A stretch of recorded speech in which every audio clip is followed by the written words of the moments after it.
Welcome to Swingin' at KRS with Kilynn and Mark from Taiwan Housing Project. Hello. Hello. You played a great show last night at the No, or as I like to call it, the new No.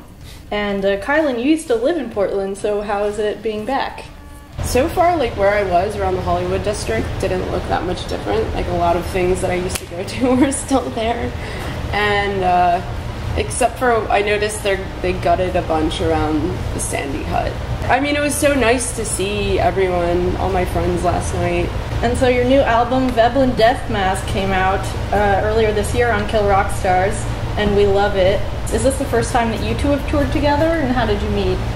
Yeah, this is the first tour for this configuration of the band. We met at KFN in Philly. She was opening for me. Kung Fu Necktie. Yeah. Mm-hmm. My first show after I moved there. Yeah. Cool. And what brought you to Philly? Confusion. I lived in Thailand for almost a year after I lived in Portland, and then I had all my stuff in storage here, and I had no idea where I was going to go, but I didn't feel like I wanted to come back here. My mom lives outside of Philly, so I figured I'd stay with her for a while and hatch a plan.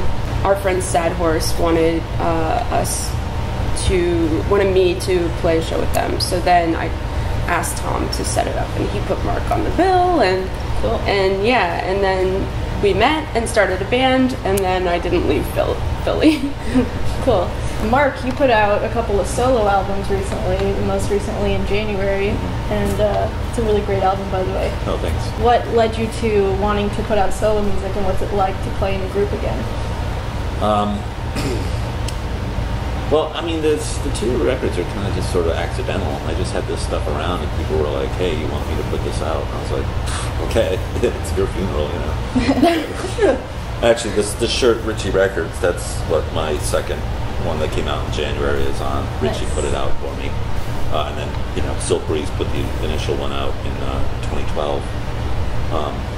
Yeah, I mean, for a while there, I was doing both. I was doing solo shows and with the band, but now I'm just with the band, you know. And how did this current group come together? This current lineup? Yeah. Don joined because Pat, our original drummer, he wasn't really able to tour. Like, there were a lot of shows he couldn't play because he just has a really intense job. And then Heath, I've been playing with forever, like basically since I started playing music seriously, like in bands in 2000. I started playing with him in Seattle, and I put like an ad out in I don't even remember, I guess it might have been The Stranger, and I wanted to start a band, and so we started a band in Seattle, and then we moved to Detroit and we started Little Claw, and I kind of just asked him to fill in on bass for this tour. And we recorded some songs the other day. So, I mean, we'll probably be doing more stuff in the future, but Heath lives in LA, so it's a little difficult. And what's the Philly music scene like? I think it's great. I don't know, Mark, what do you think? Yeah, no, I like Philly. You know, a lot of good bands, like Riding Squares, super good bands. Yeah, I mean, there's just a lot of creative people, and everyone's really supportive of one another, and I like that. It doesn't really feel like there's a lot of rivalry going on or like pettiness, so that's cool, because I felt like in Seattle, I don't know, Seattle was weird, but I have a lot of great friends in Seattle, so I'm not talking about any of them. We've been embraced in Philly, and maybe it's just because I've been doing it longer. Maybe it's because Marky. Everyone loves Marky. Oh, yeah.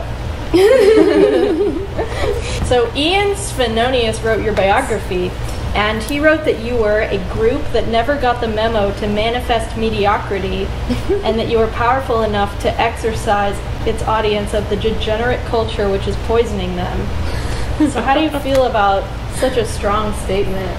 I mean, it makes me laugh, and I love it. Do I think it's true? I don't know. Like, I don't know how much, if music has that much power. I mean, unfortunately. Do you think that music used to have more power? Well, maybe. Visual unrest like had more influence on the government in the past. I definitely believe that. So I think that, you know, music and the ability for like political artists to like maybe influence their fans to like become politically minded or get involved at least. You know, I still don't know how much like power it ever had, but because a lot of times it feels like it only goes that far, which is like the engagement with the music. But I think that like there are a lot of people that that maybe get involved in politics more, or like educated about politics through that sort of cross-pollination of like music and politics. So when did you each become familiar with Kill Rock Stars? Well, I definitely knew about it from when I shoplifted the first Bikini Kills CD when I was in 7th grade. I'm sorry that I shoplifted it from the store I shoplifted it from, but it was very, you know, informative and a formative experience for me to have that. That and the Raincoats first album on CD. How about you? Well, just when Ben contacted us. Cool. But you definitely knew about bands that were on Yeah, rock oh, stars yeah, in the totally. 90s. Mm-hmm. Yeah, you had to. You had to play with some of them, I'm sure. Probably. Yeah. Who knows? And when did you learn to play music, both of you? I started with singing, and I was always kind of this front person type of musician. I would just like run around and preen and like dress up crazy and like sing Prince songs and like Judd songs and whatever from the time I was 4 years old. But then I started playing guitar like in middle school, and I really was bad and I had no style whatsoever. But then I met my friend who now he plays with CCR Head Cleaner, I guess sometimes. But he convinced me to start. He had like a 4-track and a drum kit and an actual place to play music. So we started recording some stuff together, and that's when I started playing like noise guitar and just being like, you know, and so that was really liberating. But then I kind of stopped doing that for a while and just became a front person again when I started the band with Heath. 2003, I think, was where I like got up in front of people and played those songs in Little Claw. So cool. I think I started playing guitar when I was like 10, but then I was playing drums in junior high school in a symphonic band. Nice. And then, but like, it was too hard. It took too much practice, and all the girls were into the dudes playing guitar, so I decided to go back to guitar. First band I was in, I was 16, I think. The Los Perros Guapos. Cool. In Miami? Yeah. And then I was a Broken Talent after that. And Trash Monkeys and Hairy Pussy and all that, so. Cool. And did you always see yourself becoming a musician?